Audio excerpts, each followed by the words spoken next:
யோகிராம் சுரத்குமார், ஜெயகுரு ராயா.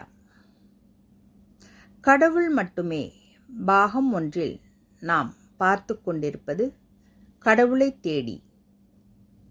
நேற்றைய தொடரின் தொடர்ச்சி தொடர்ந்து காணலாம். இங்கு உங்களின் முன்னால் ஒரு பவ்யமான அடிமை நிற்கிறான். அவன் மீது இரக்கம் காட்டுங்கள், உங்கள் ஆசிகளை வேண்டி பிரார்த்தித்து நிற்கிறான் என்றார். மகரிஷி தனது அழகான கண்களை ராமதாஸ் பக்கம் திருப்பினார். அவர் கண்களையே சில நிமிடங்கள் உற்று நோக்கினார். பார்வை மூலம் தனது ஆசிகளை வழங்குவதாக அது இருந்தது. அவர் ஆசீர்வதிக்கப்பட்டார் என்று சொல்லும் விதத்தில் தலையை ஆட்டினார். வார்த்தைகளால் சொல்ல முடியாத ஒரு பரவசம் ராமதாஸ் உடலெங்கும் பரவியது. அவரது உடல் தென்றலினால் அசையும் இலைகள் போல நடுங்கியது. ஓ ராம், உங்கள் கருணையே கருணை. அதன் பிறகு நீண்ட நேரத்திற்கு தனிமையில் இருந்தார். தியானம் செய்தார். பின்னர் மலையை சுற்ற வேண்டும் என்கிற தனது ஆசையை சாதுராமிடம் சொன்னார். சாதுராம் அவரை அருணாச்சலேஸ்வரர் மலையில் இருக்கும் பல குகைகளுக்கு கூட்டிச் சென்றார். மலையின் மேல் இல்லாமல் கோவிலிலிருந்து 10 நிமிட நடையில் ஒரு சிறிய இடம் ராமதாஸ் சிறிது காலம் தங்குவதற்கு தேர்வு செய்யப்பட்டது. இங்கு ராமதாஸ் 1 மாதம் தங்கினார். அங்கு அவர் ராமநாமத்தை ஜபித்து தியானத்தில் ஆழ்ந்தார். ராமதாஸின் சாதனா பயணத்தில் இதுதான் முதல் தனிமை காலம். இது அவருக்கு பெருமகிழ்ச்சியையும் உற்சாகத்தையும் கொடுத்தது. இதனை அவர் விவரிக்க முடியாத மகிழ்ச்சி கடலில் மூழ்கியிருந்தேன் என்று சொல்கிறார். இந்த அனுகூலமான சுபமான இடத்தில் ராமதாஸுக்கு ஒரு பெரிய வெளிப்பாடு ஏற்பட்டது. அது பிரபஞ்ச பார்வை. அதில் அவர் ராம்தான் எல்லாமே, எல்லாவற்றிலும் என்பதை அனுபவித்தார். இதற்கு முன்பாகவே கடவுள் பற்றிய பித்த நிலை, உன்மத்த நிலை, பைத்தியக்கார நிலை அவரிடம் அதிகரித்து கொண்டிருந்தது. அது இப்போது நிரம்பி வழிந்தது. உதாரணத்திற்கு, ஒரு நாள் கடவுளின் மீதான இந்த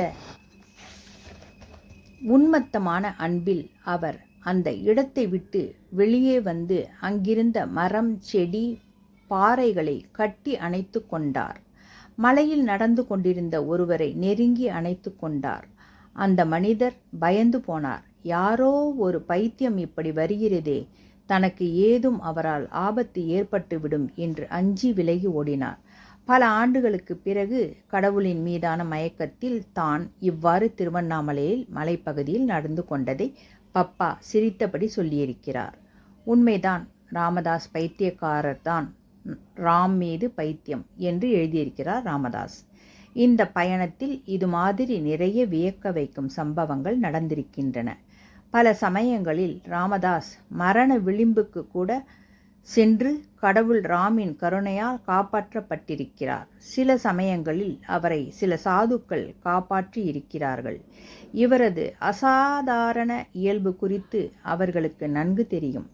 ஒவ்வொரு சம்பவமும் ஒரு கதையை சொல்லும், ஒரு பாடம் கற்பிக்கும். உதாரணத்திற்கு, ராய்ப்பூரில் நடந்த ஒரு சம்பவம் ராமதாஸின் புதுமைத்தன்மையை வெளிப்படுத்தியது. ராய்ப்பூரில் ஒரு முஸ்லிம் இளைஞர் ஒரு நாள் ராமதாஸை அணுகி அவருக்கு முகமது மீது நம்பிக்கை இருக்கிறதா என்று கேட்டார். அதற்கு ராமதாஸ், ஏன் இல்லை, முகமது சிறந்த இறை தூதர்களில் ஒருவர் என்று பதிலளித்தார். அதற்கு அந்த இளைஞர், சிறந்தவர்களில் ஒருவர் என்று ஏன் சொல்கிறீர்கள், அவர்தான் சிறந்தவர் என்று சொல்ல மாட்டீர்களா என்று கேட்டார். அதற்கு ராமதாஸ், சகோதரனே, முகமது உலக ஆசான்தான், மறுக்கவில்லை. ஆனால் அவரைப் போலவே மேலும் பலர் இருக்கிறார்கள்.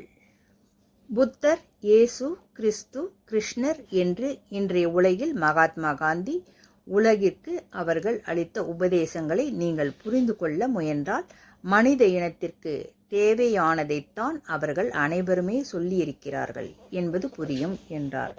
இத்தகைய சம்பவங்கள் யோகிராம் சுரத்குமாரின் தந்தையும் குருவுமான இன்று பப்பா என்று அறியப்படும் ராமதாஸின் உயர்வு பற்றி உலகெங்கும் இருக்கும் அவரது பக்தர்கள் எளிதில் புரிந்து கொள்ள உதவும். மேலும் சில சம்பவங்களை இங்கு நான் சொல்லப் போகிறேன்.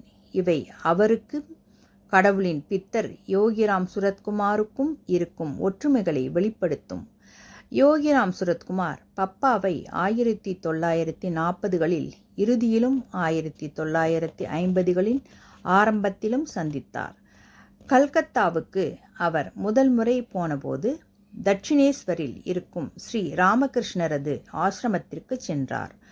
அங்கு ஆசிரம உதவியாளர் இவரையும் மற்றொரு சாதுவையும் மகான் கிருஷ்ணர் பயன்படுத்திய அறைக்கு கூட்டிச் சென்றார். அங்கு ஸ்ரீ ராமகிருஷ்ணர் பயன்படுத்திய ஒரு படுக்கையையும் 2 குஷன்களும் இருந்தன.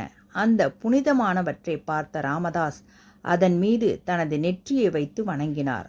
அவர் நெற்றியை வைத்ததும் அவருக்கு ஒரு பெரிய அதிர்வு ஏற்பட்டது. ஒரு பெரும் சக்தியை உணர்ந்தார். அது குறித்து இன் குவெஸ்ட் ஆஃப் காட் புத்தகத்தில் விவரிக்கிறார். இதன் தொடர்ச்சி நாளை மீண்டும் தொடர்ந்து பார்க்கலாம்.